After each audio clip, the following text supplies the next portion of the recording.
చెప్పు నాన్న. బంగారం లేట్ అయింది, పడుకోమ్మా. ప్లీజ్ నాన్న, ఒక్క కదా నాన్న. కార్టూన్ ఛానల్ చూసుకోమ్మా. ఇప్పుడు టీవీ ఏంటి? ఆ కథ ఏదో చెప్పు, పడుకోబెట్టు. నాన్న చెప్పు నాన్న. నాన్న చెప్పు నాన్న. సరే. అనగనగా ఒక ఊళ్ళో ఒక రాజు ఉన్నాడంట.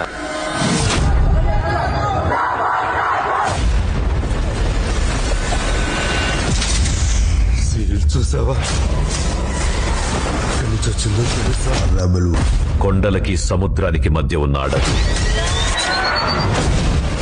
ఆ బందిపోట్లలో 3 తెగలుండేవి. ఈ 3 తెగలు కొన్ని వందల సంవత్సరాలు వాళ్ళకి ఎదురు లేకుండా ఎదిగారు.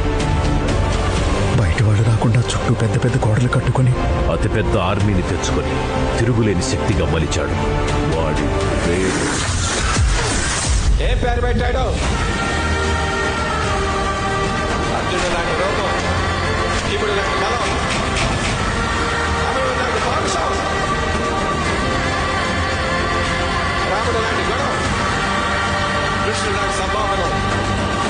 ఆ పిల్లవాడికి పేరు పెట్టాడు. వాడి పేరు